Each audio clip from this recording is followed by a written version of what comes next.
Yung mga idol, share ko lang po sa inyo, ito pong Lindy.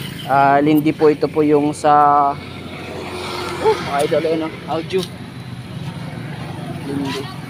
So ang nangyari dito, hindi po sila umandar, hindi po sila inandar. At tinignan natin, binuksan natin, no. Pagkabukas natin dito sa harap, ito kagad yung nakita ko. Ayan.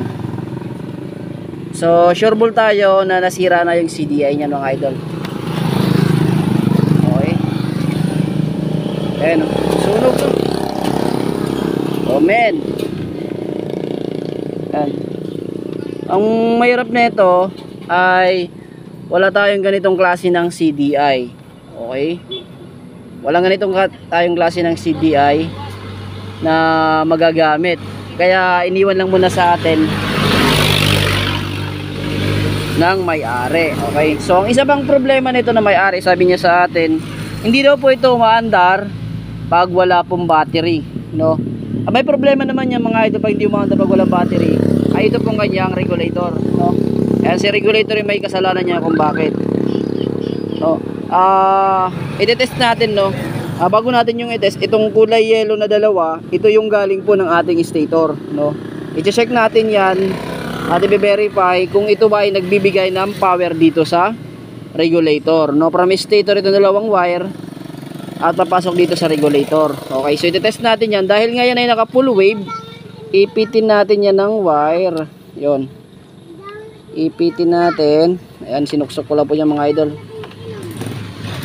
Ayan, so sinuksok ko po dito yung wire. Ilang kasi siya nasa kamay natin sa kulay yellow. Ayun, natanggal.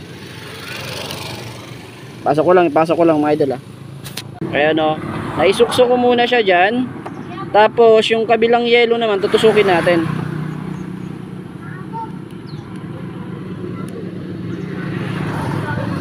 Ayan. Tapos i-start natin. Pag umilaw yan, ibig sabihin goods yung kuryente na binibigay ng ating regulator. Ng regulator ng stator. Start ko, Yun. So umiilaw siya, mga idol, no. Ayan. So ibig sabihin goods. Ngayon naman sasalpak natin siya dito. Okay, salpak natin. Alright. Tanggalin muna natin yan, mga yan. Salpak natin, salpak.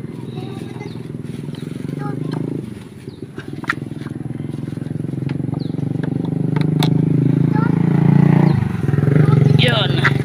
Kasi nga sabi sa atin na may-ari, hindi daw umaandar pag walang battery, pag lobat yung kanyang battery, at laging nalulobat yung kanyang battery. Okay, so ngayon magne-negative tayo, no. Yung isang tester natin lang na si-negative para sure ball dito tayo sa battery. Pero yung mga idol, sure ball yan, sira na talaga yan. Ayan, sira na yung CDI na yan. Okay, so tutuldukan muna natin yung katanungan dito sa part na ito, no. Ayan, iti-tester natin yan at iti-start kung yan ay umilaw. Mapindot na daw, ma. Video na lang. Ayan, hawak naman. Yan, mga idol, ayan,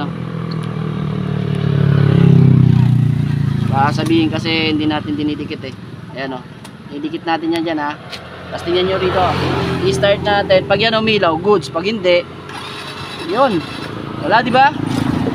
Ini-start ko na yan, mga idol. So hindi umiilaw, so ibig sabihin hindi nagbibigay ng positive si regulator. Yun po yung dahilan kung bakit naglolobat lagi yung motor ni sir, no? Kasi hindi nag-charge dito sa kulay red, hindi nagbibigay ng charge si regulator. Si regulator may kasalanan dito. Okay, so dito naman sa part na ito, ayan, si CDI may problema dyan. Wala na. Kaya hindi na sila naandaran. So wala tayong, inulit ko, wala tayong ganitong klaseng CDI. Kaya maghanap tayo kung saan tayo makakadiskarte na ganitong klaseng CDI. Okay, kasi gusto na may-ari na stuck pa rin yung kanyang wire at walang gagalawin, no. Kaya si CDI maghanap tayo. Kung hindi tayo makahanap, ay try natin na ibang paraan. Okay, so yun lang, share ko lang po yung problema niya dito na lagi raw nalulobat. Okay, at ito palit na yan, mga idol. Yan, kamot na lang. Kasi sir dito no, gasos malalayan. Nasa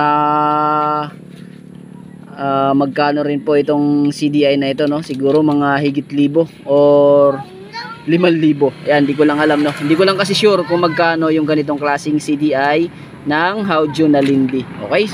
So comment down below kung alam nyo mga idol, okay?